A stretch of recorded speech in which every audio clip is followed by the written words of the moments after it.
안녕하세요. 메리츠 화재입니다. 장기 요양 급여 제공 중 상황에 따라 다양한 사고가 발생하고 있습니다. 이번 강의에서는 장기 요양 시설 사고 분석 및 예방 방법에 대해 알아보겠습니다. 지피지기, 백전불태. 사고가 어떻게 나고 어떤 피해가 발생하는지 알아야 미래의 나에게 닥쳐올 위태로운 상황을 슬기롭게 대처하고 또한 미연의 사고를 방지할 수 있습니다. 보시는 도표는 방문 요양, 목욕 서비스 제공 중 발생한 사고의 정황을 분석한 것입니다. 메리츠 화재가 한국재가노인복지협회와 제휴하여 운영한 단체 보험 중 4년 동안의 사고를 분석했습니다. 방문 요양, 목욕 서비스 제공 중 발생한 사고의 정황 중 가장 많은 비중을 차지한 것은 어르신이 혼자 계실 때였습니다. 혼자 의자에서 일어나다가, 혼자 화장실 변기에서 일어나다가 등의 경우입니다. 그리고 혼자 화장실로 가다가 또는 식탁으로 가다가 등등 어르신 혼자 거동하던 중 발생한 사고가 36%를 차지합니다. 두 번째는 옷을 입혀드리기 위해 잠시 어르신을 세워두고 보조기구를 전달하기 위해 잠시 세워두고 등등 무언가를 하면서 어르신을 혼자 세워두고 발생된 경우입니다. 그리고 화장실에서 목욕을 하고 난 후 수건을 가져오려고 어르신을 변기, 의자에 혼자 앉혀두는 경우, 국을 떠오기 위해 어르신을 식탁에 혼자 앉혀두는 경우 등등 무언가를 하면서 어르신을 안전장치 없이 혼자 앉혀두고 발생한 사고가 17%를 차지합니다. 방문 요양, 목욕 서비스 제공 중 발생 사고의 50% 이상이 요양보호사가 다른 업무를 수행 중인 것을 포함해 어르신이 혼자 계신 상태에서 발생하며 항목별 비율은 다르나 주 야간 보호소, 단기 보호소 또한 비슷한 원인으로 분석됩니다.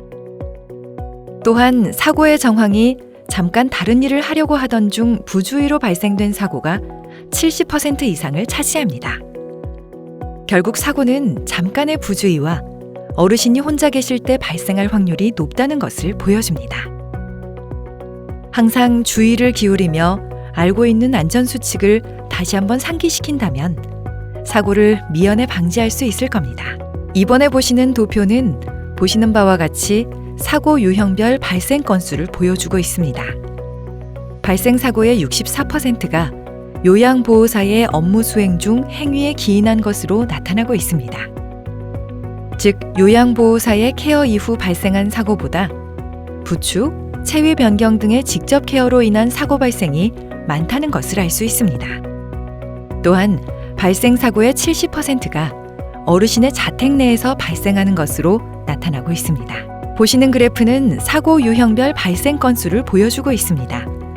발생 사고의 70%가 전도상입니다. 이는 주저앉음, 걷다가 넘어짐, 의자에서 넘어짐 등을 포함합니다. 그리고 건수는 적으나 떡이나 죽 같은 음식물 섭취 중 발생한 기도폐색으로 사망한 사고가 5건 발생하였습니다. 이번의 그래프는 사고 원인별 발생 건수를 보여주고 있습니다. 부축 부주의, 안전수칙 미준수로 인한 사고가 전체의 60%를 차지합니다.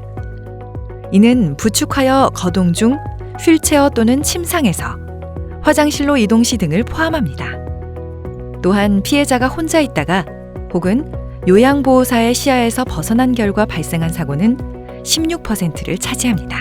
사고 결과 피해 유형별 발생 건수는 2번 도표에서 볼 수 있습니다. 사고로 인한 피해 유형은 골절 사고가 81%로 나타나며 특히 피해자가 고령인 상태로 인하여 대퇴부, 고관절, 요추골절이 발생하였습니다.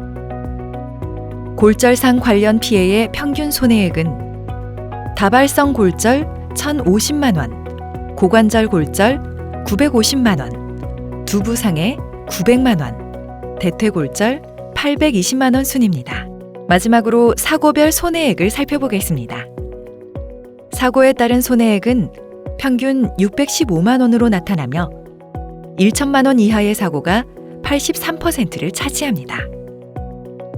그리고 1천만 원에서 2천만 원 사이의 구간이 전체 손해 발생 총액의 50%를 차지합니다.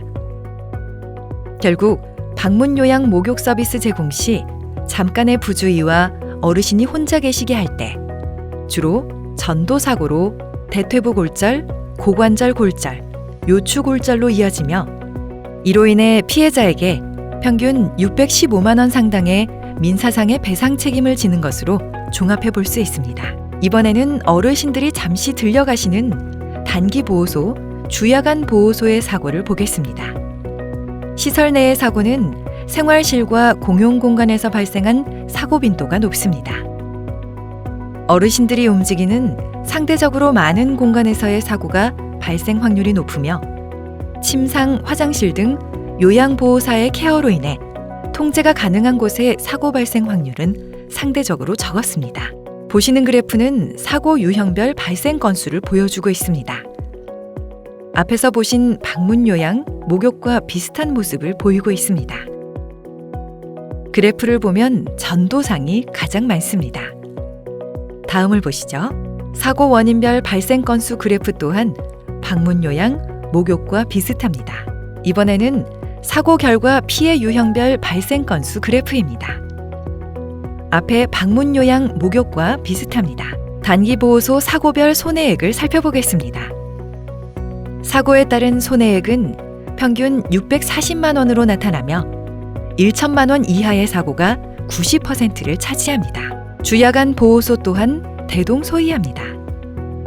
사고에 따른 손해액은 평균 524만 원으로 나타나며 1천만 원 이하의 사고가 91%를 차지합니다. 결국 재가급여 서비스를 제공하는 중 발생하는 사고는 앞에서 정리한 대로 잠깐의 부주의와 어르신이 혼자 계시게 할 때 주로 전도사고로 대퇴부 골절, 고관절 골절, 요추 골절로 이어지며 이로 인해 피해자에게 평균 600여만 원 상당의 민사상의 배상 책임을 지게 되는 것입니다. 사고로 인해 고통받은 어르신뿐만 아니라 어르신의 가족, 센터장님, 요양보호사 등도 안타까운 상황들이 발생합니다. 모든 것이 단순 부주의가 만들어낸 것입니다. 이는 조금만 주의를 기울였다면 이때까지 발생한 사고의 70% 정도는 없었던 일이었을 겁니다. 이번에는 주요 사고 사례를 살펴보겠습니다. 첫 번째 사례, 요양보호사의 업무 부조의로 인한 사망사고입니다. 요양보호사가 혈액투석을 받는 말기 신장질환 환자인 피해자를 피해자 배우자와 함께 목욕을 도왔습니다. 우측 흉부에 삽입된 카테터 주변에 방수패드를 부착한 후 목욕을 하던 중 방수패드 및 거즈가 젖어 있음을 피해자의 배우자가 발견했습니다. 이에 물에 젖은 방수패드를 떼어내던 중 방수패드를 가위로 잘라내라는 피해자 배우자의 얘기를 잘못 이해하여 피해자가 카테터 관을 자르게 되어 과다 출혈로 사망하게 된 사고입니다. 두 번째 사례입니다. 요양보호사의 업무 부주의로 인한 사망사고입니다. 사고 내용은 다음과 같습니다. 요양보호사가 피해자 자택을 방문하기 전 떡을 구입하였습니다. 방문 후 피해자에게 떡을 가위로 손가락 한마디 정도 크기로 썰어 접시에 담은 후 피해자에게 드렸습니다. 요양보호사가 물을 가지러 간 사이 많은 양의 떡을 한 번에 입에 넣은 후 적절히 씹지 못하고 급하게 삼키는 과정에서 기도가 폐쇄되며 질식사하였습니다. 요양보호사는 매뉴얼에 따라 적절히 음식물을 제공했고 피해자의 과식으로 인한 기도 막힘을 원인으로 볼 수 있습니다. 이 경우가 과연 요양보호사의 잘못일까요? 해당 요양보호사는 교육대로 떡을 씹기 편하게 작게 썰어 어르신에게 제공을 했으나 피해자가 치매의 지병이 있고 치아가 없는 관계로 떡 종류는 근번과 같은 사고 발생의 위험이 있으므로 제공하지 않았어야 했습니다.